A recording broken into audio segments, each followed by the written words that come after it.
Dünyada täze koronavirusdan ýogulanlaryň sany tas 1900 adama ýeten mahaly Birleşen Ştatlaryň Aşgabatdaky ilçihanasy we Beýik Britaniýanyň hökümeti Türkmenistanda bu virus bilen bagly görülýän çäreler barada saglyk duýduruşyny ýaýratdy. 17 fevralda çap edilen maglumatda Birleşen Ştatlaryň ilçihanasynyň Türkmenistanda koronavirus bilen bagly haýsydyr bir wakanyň hasaby alınandygy barada habarly däldi aýdylýar. Muňa garamazdan Türkmenistanyň hökümeti bu virusyň hasaby alınandygyny tasdiklan ýurtlaryň şol sanda Birleşen Ştatlaryň raýatlary we ýakynda şol ýurtlara sapar eden syýahatçylar Türkmen serhedine gelende olaryň käbir saglyk çäreleri bilen ýüzeýiz boljakdygyny elan etdi. Olar serhed barlyk nokatlarynda we portlarda deslapky saglyk barlyklaryndan geçiriler we olardan goşmaça saglyk barlyklaryndan geçmek talap edilip bilinir diýilip Aşgabatdaky Amerikan ilçihanasynyň resmi web saýtynda aýdylýar. Şeýle-de maglumatda syýahatçylar Türkmenistana goýberilmezden öň olaryň taýyklaşdyrylmadyk wagt möhleti bilen karantinde saklanmagynyň hem mümkindigi duýdurulýar. Bu ähtimallyk nazara alynıp syýahatçylara özlerine zerur bolan dermanlaryň goşmaça mukdaryny we yerli syýahatçylyk operatorynyň telefon belgisi ýaly möhüm aragatnaşyk maglumatlaryny öz el sumkalarynda saklamak berk maslahat berilýär. Eger karantinde saklanmak bilen ýüzeýiz bolsaňyz ýa-da gan almak ýaly medisina proseduralaryndan geçmezden öň Birleşen Ştatlaryň ilçihanasynyň gysgaly telefon belgilerine jaň ediň diýilip ilçihananyň maglumatynda aýdylýar.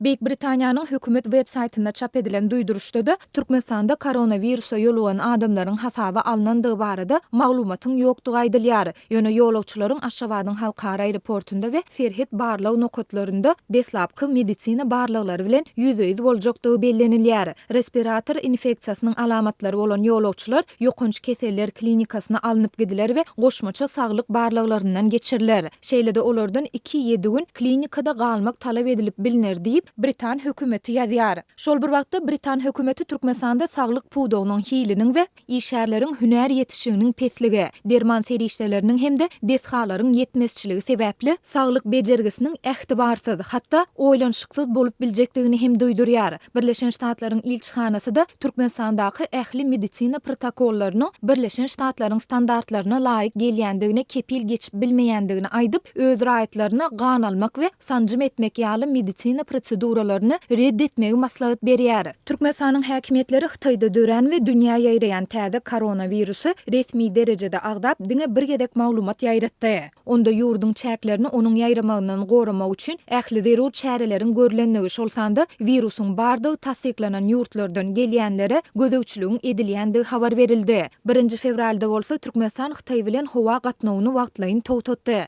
18 fevralda dünýäde täze koronavirusa ýolugan adamlaryň jemy sany 72 000-den aşdy we bu virusdan ölenleriň sany tas 1900 adama ýetdi.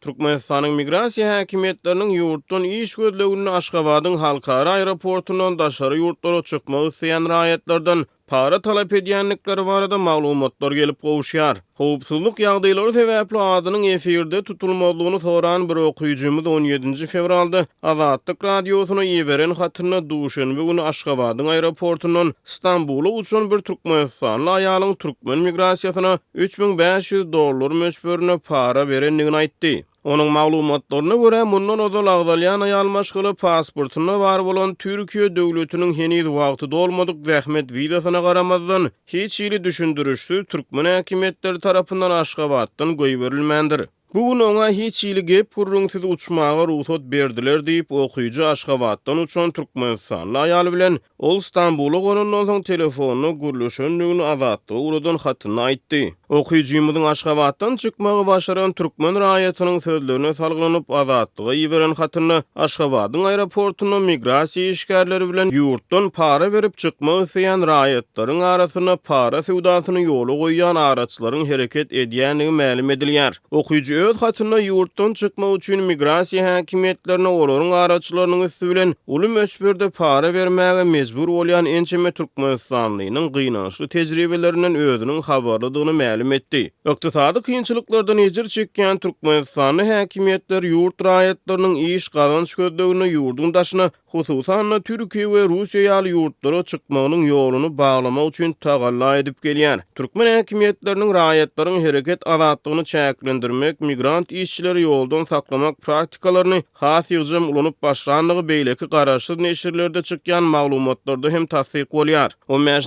fevralda Türkmen Nokot News neşri Aşgabatyň halkara aeroportuna döwlet migrasiýa gullugynyň işgärleriniň ýolawçylary düşündürüş bermezden reislerden alyp galýanlygyny habar berdi. 13 fevralda Türkmen hawa ýollarynyň T5-901 gatnaly Istanbula barýan uçurundan 20 töwereg adamy düşürdüler diýip neşir ýazýar.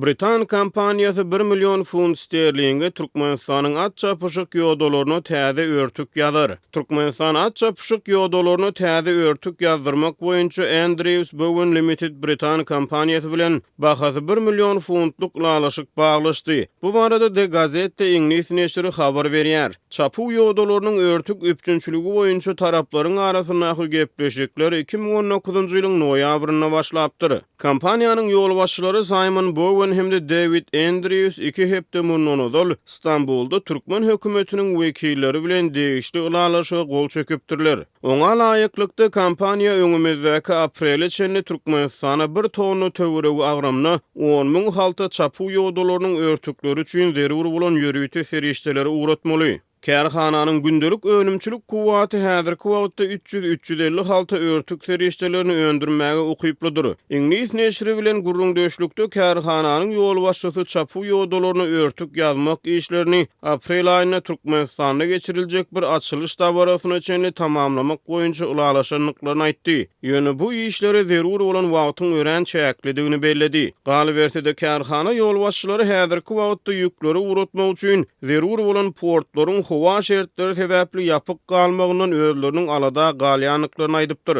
Andrews Bowen Limited kampaniýasynyň wekilleri de Gazette bilen gurrun döşlükde öz önümleriniň ähli howa şertlerine çydamlygyny gurrun beripdirler. Şol bir wagtda Türkmen çölüniň çägesiniň çapy ýodalary üçin oňaýsızlygyny aýdypdyrlar. Olarda çöl bolsa-da onuň çägesi gowy däl, çäge däneleri gaty tegelik. Çapy ýodalary üçin buruşluk çäge däneleri gerek. Biziň örtüklerimiz myssyjak, ören amatly. Ne gaty ne de gaty ýumşak. Tüýs atlaryň saglygy üçin hem de olaryň çapmagy üçin ajaýyp amatly diýip Bowen aýdypdyr. Britan kampaniýasyna berilen şertnamanyň Türkmenistana bäsleşik esasyna öňünden oglan edilen tender esasyna berilip berilmänligi türkmen ýa-da ingliz medeniýetine agdalmaýar. Galybertide örtükleriň Türkmenistana ýazyljak atçylyk desgasy barada maglumat ýok. Türkmenistanyň prezidenti Gurbanuly Berdimuhammedow türkmeniň ahal teke bedewlerini besleýän çäksiz söýgüsi bilen giňden tanalýar. Türkmenistanyň bedewleri milli gymmatlyk hökmüne garalýar.